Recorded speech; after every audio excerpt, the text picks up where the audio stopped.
let's start with Lamar Jackson. We got our guy. We got QB1 back. Just give me your thoughts, man, on just the whole process and what your expectations are for QB1 for the 2023 season. Anybody take the wheel.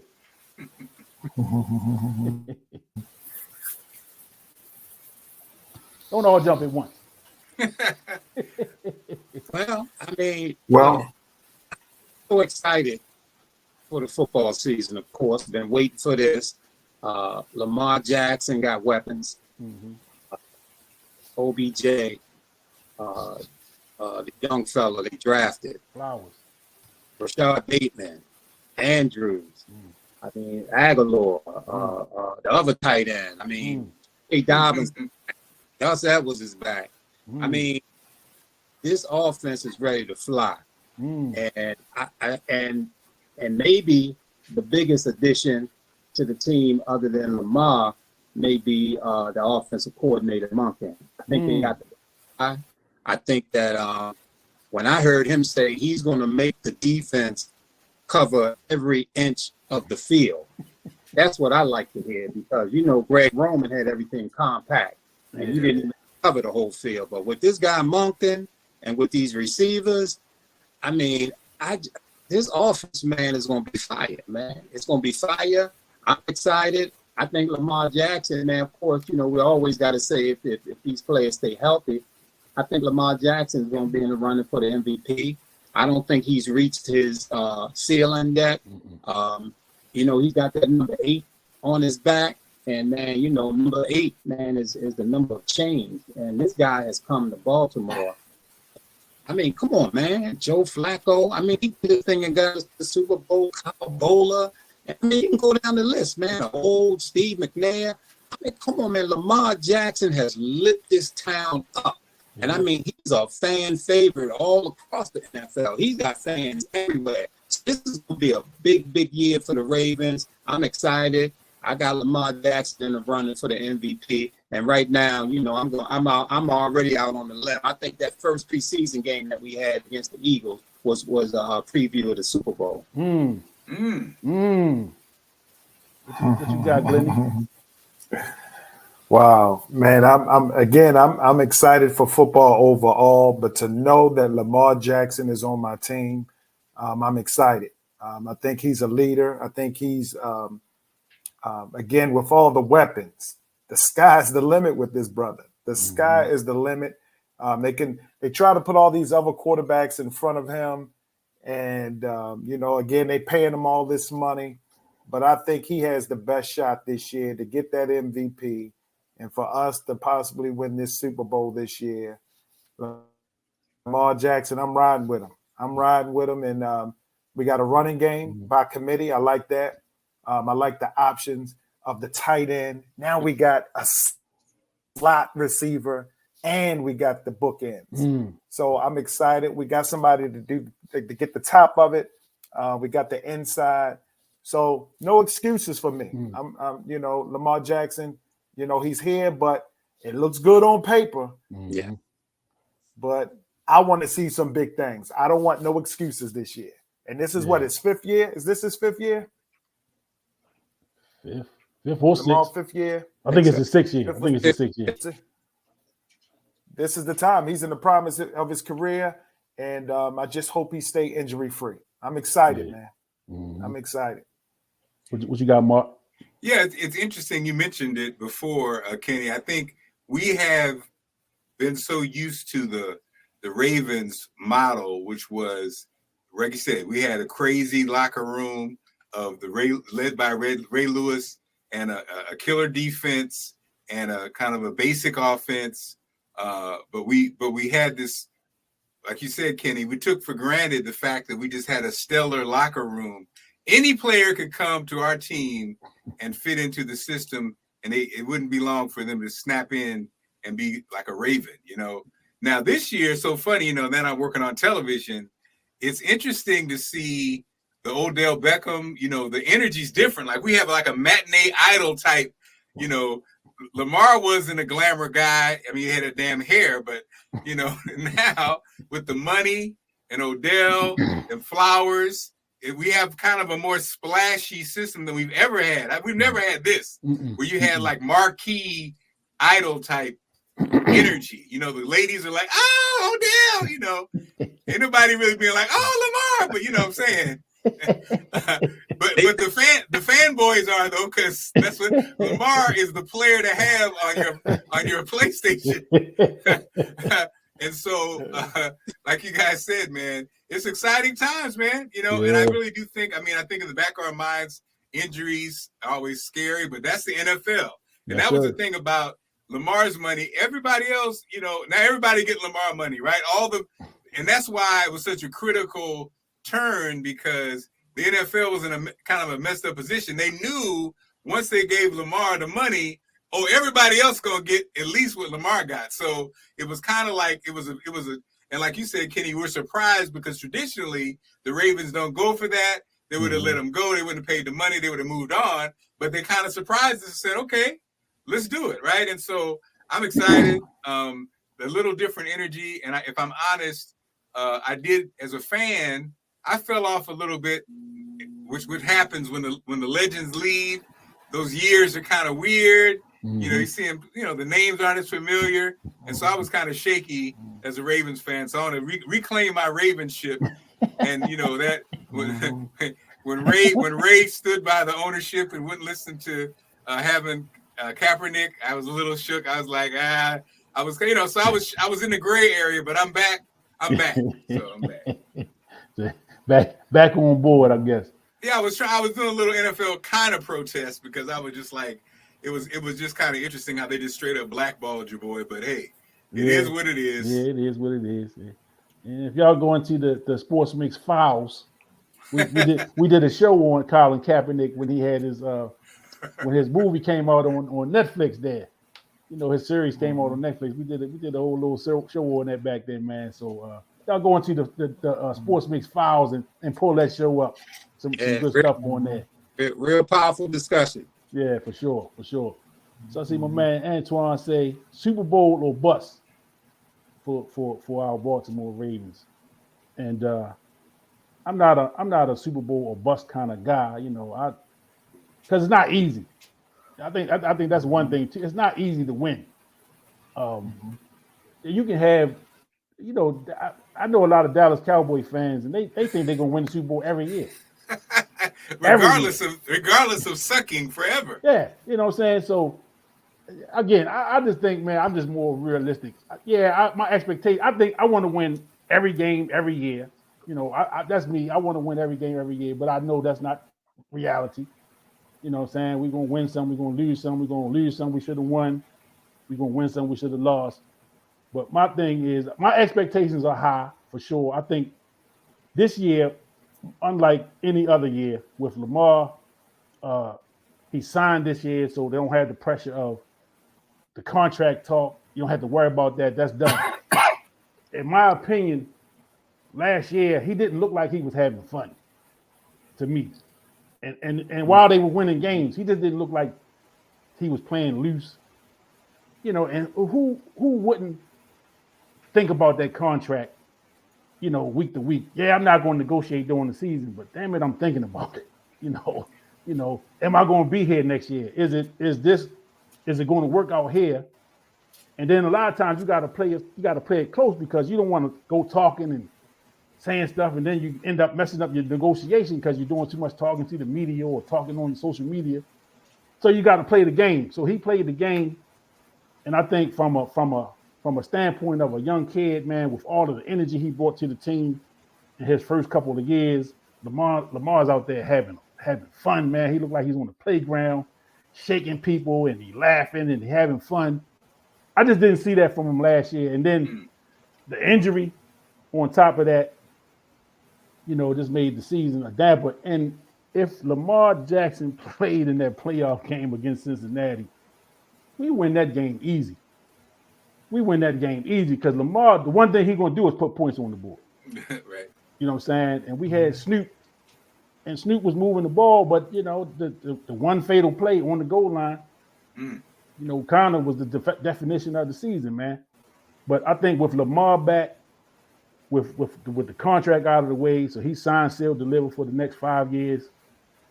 He got some weapons, like you said. I mean, OBJ, you know, they say he's looking like OBJ from the Giants, which if we get that version of OBJ Watch out. with a young Zay Flowers is the real deal. He's the real deal, man. And then you still got Bateman. Don't forget Andrews. Come on. And Andrews, and then Likely. I mean, we got weapons. We got weapons. So if they keep Lamar upright and he can get off what he need to get off, and then you still got the running backs. You still got the running game. So like you said, Glenny, we got the middle covered. We got the ends covered. We got offensive we covered. We just got to stay healthy. And I'm expecting a big year offensively.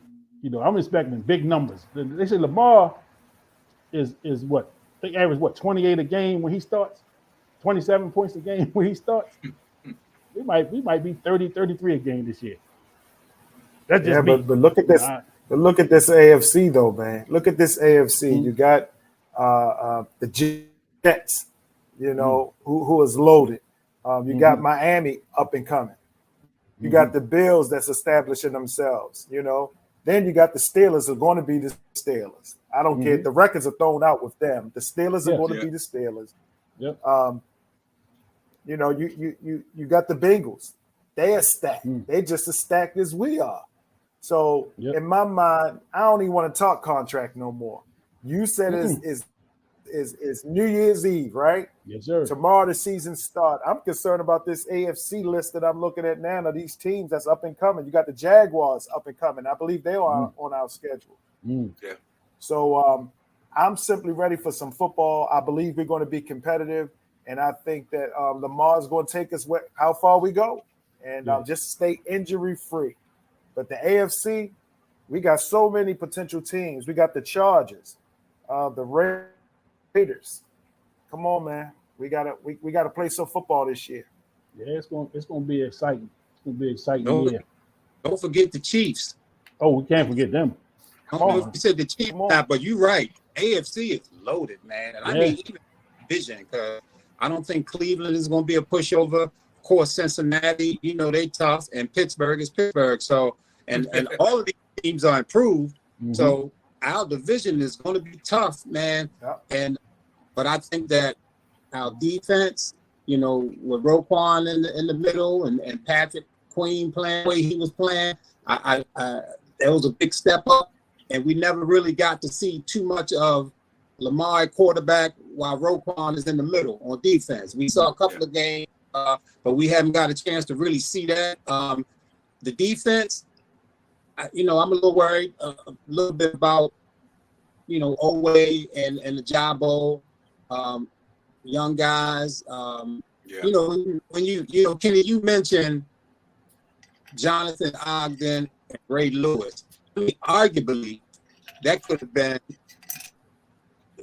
it has to be one of the greatest first-round draft pick duo in NFL history. You got a Ray Lewis and a Jonathan Ogden in the first round. And I mean, and when you draft a first round pick, you looking to hit a home run. And when you with the Ravens, with those two guys, they hit grand slams. So I was a little upset with some of the picks that EDC was making. I mean, Marquise Brown in the first round. I was even a little messed up when they selected when this is before EDC. The brother was still up in there running the show when he selected Hayden Hurst as a first pick, and then Lamar Jackson as the second pick in that first round. But I think that the Ravens had hit home runs with Linderbaum and Kyle Hamilton. I think they are two very special players, and I think he really nailed it with those two guys. So I'm really looking at the Ravens, man, competing on both sides of that ball. And I mean, and you know, when you talk about special teams, you got Justin Tucker. So you're looking at special teams being a force. You're looking at the defense being a force. And obviously, we got high hopes for that offense. Yeah, that was. I think that's always been a strength of the Ravens. They seem to always draft well. Mm-hmm. You know, and another thing the Ravens did that I think get overlooked is they always picked up free agents, rookie free agents that seem to stick. You know, over the years they found some diamonds in the rough. So whatever their philosophy is as far as scouting and you know player development, they got it down to a science. And I heard that Ozzie Newsome kind of learned from Belichick when they spent time together in Cleveland. That he kind of learned about you know how to scout players and how to you know what you're looking for in professional football players. That's kind of what I've heard Ozzie Newsome say that himself in some interviews or something. So whatever that philosophy is, you know, and that's something I would love to sit down and talk with some of them guys, just to ask them like, what is it that you look for? Because I had a unique opportunity last basketball season. Y'all know I coach basketball at Dundalk High School, and we had a young man that went from a 3-star to a 4-star. Maybe he might have even been a 2-star, but he went from a 2 to he made a humongous jump. He had committed to Old Dominion prior to the season starting, and as the football season started and went on, his stock rose. He had to rescind his commitment because the big boys started coming. You know. Wow. So at basketball practice, once basketball season, at basketball practice, we had Nebraska coaches, we had Penn State coaches. You know, we had Deion Sanders said the day after he got hired at Colorado, they made an offer to him. You know what I'm saying? So we had this kind of stuff going on at basketball practice. We got these college football coaches in there watching our big guy. He's an offensive lineman at Penn State. He's a freshman at Penn State now. But I just went and asked him. You know, I said, so what is it that you look for when you look for a recruit? You know, when you're looking at recruits, what are you looking for? And he was talking about my guy specifically. He's 6'7", 6'6", 6'7" guy, probably 275, solid. He's not a fat kid at all. Just a big kid. And they just basically, you know, they looking at stuff that, you know, we look at the games and we looking at his blocking and all that stuff, man. This dude talking about, we looking at how his knees bend. We looking at how you know he can his explosion. So when they come to basketball practice, they want to see him get off the floor and they want to see, you know, how he get up and down, how he can move around and all this stuff that my virgin football eyes, you know, wouldn't even think about. You know, I wouldn't even think about that kind of stuff. But it was a good conversation, you know, and it just made me look at it a little different, you know, from when you get to that level of coaching. You know what I'm saying? Your eye is a lot different than us to just watch the games on TV. You know, you're looking at stuff. You're looking at the footwork, the foot placement, you know, the hand placement. You know, I mean, I hear Vinny Serrato on 105.7 talk about dudes with big butts and you know all this kind of stuff, and you're just like, man, what are you talking about? But it's a method to the madness, you know, and that's why a lot of these guys, you know, are able to get to the places that they are at that position. You know, because I just know the game a little bit. You know, if I had to recruit a guy, I'm talking about all the stuff that that the casual guy gonna look at. I could care less about how big his hands are, you know, how he placed his hand in the dirt on this play. He was talking over my head, man. So it's just interesting, you know, to have that conversation with somebody that's coaching at that level to see what it is they look for in players, because, you know, they're getting players coming in and out every year. So they're moving them in, moving them out. And, you know, there's players that go to Penn State with a big dream, players that go to Maryland with a dream that I'm going to the big show. And, you know, your replacement is coming right behind you. If you're not up to the task, your replacement is coming. You know, so it's interesting, you know, and then we'll get back to the NFL though, but it's interesting to see, you know, how these things work, you know, how at that level it's so specialized and they break these positions down, they break these players down, man, in a way that you know, I would never be able to. So I like to listen to those kind of guys talk and just you know, get their understanding of what it is that they're doing with their job. So I know, Glenny, you said not only that, Kenny. Mhm. Yeah, but not only that, Kenny. Not only that. Let's consider this now that the game, along with what you said, the game is changing. Listen now, you guys talked about Ray Lewis and those guys. They're no more looking for that middle linebacker no more. Defenses have changed. It's not about the linebacker anymore. And then on offense, it's not about the running back anymore. The game has changed, man. And I'm interested in the next couple of years, what it's going to look like. But I would love for you to have a show on that, how the game is, evolving, man. And we feared the linebacker. We feared that middle linebacker. But no longer you see that middle linebacker that's the highlighted position on defense anymore. Yeah. That's so. I was just at Mervo, and like you said, Kenny, the guys when we were coming up, the offensive linemen, were usually the heaviest guy, right? And as you guys mentioned, I was talking to the coach. Their quarterback in Mervo is going to Morgan State actually, but he asked him what are they looking for. He said, like you said, the linemen are more like basketball players now. Like you said, 6'6", 6'7". They like them skinny because they'll build them, like you said, Kenny. They'll build them themselves in the program. Especially the D1 programs. So if you're explosive and lean and long. That's what the heavy, our model was the heavy lineman. Now it's like you said, it's like a leaned out, I think about but it's weird how, I remember Aaron Maben was that model. But it didn't necessarily work out in the NFL. He had great success at Penn State as a rusher, but you're absolutely right, Glenny.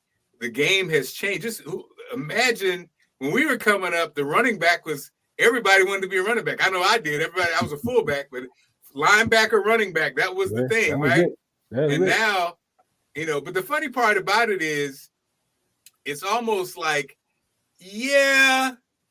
but if you can catch it out of the backfield and but you're right. It's like Debo Sanders, I guess. That's the new model, I guess, right? He really is a running back with hands, but he's what, a receiver, but not really a real receiver. He's like a utility guy, I guess, right? Yeah. Wait a minute, Glenny is a wide receiver in Morgan.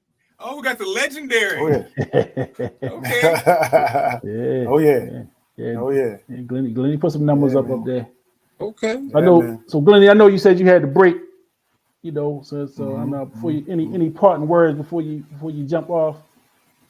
Yeah, when we doing this again, man? When we doing it again? It's football season, so we try and go every week, man. So we're gonna figure out everybody's schedule, and we're gonna definitely be back every week, man, talking some football, talking some Ravens, and whatever's hot in the NFL or college football during the week. And, definitely gotta get the Morgan updates from you since you plugged in. As you plugged in, and let's be clear, Mervo and Morgan. Okay, both going to be champs this year. Mervo and Morgan. I still hold a little resentment towards Mervo. They did my team a little dirty a couple of years. But hey, we knocked them off 2 years straight in basketball in the playoffs. So I'm gonna take that. All that up, man. I'm gonna take that. We knocked them out 2 years in a row in basketball. So. And look, all right, brothers. All right, Glenny, man. Appreciate you, brother, man. Definitely, we'll get with you next time, man. You got it, man. Peace. Man. So we got Mark. Glenny and Dean are both Mervo and Morgan State graduates. Okay, the M&Ms. Okay, right. Morgan and Mervo. Morgan and Mervo, and I'm a Coppin guy. I'm a Coppin guy. I'm a cross-town guy. So Coppin, man, I was at Coppin's new improvements are so crazy. I was over there with Hugh Smith's camp, and I was, the new gym and all that facility is crazy. Yeah. It felt like, it felt like you were somewhere else. You could have been in anywhere America. Like luxurious, beautiful buildings. The stadium looks amazing, and just you look over a Black Oak, go to the front and you on North Avenue, but it's amazing, man. And I'm excited about this,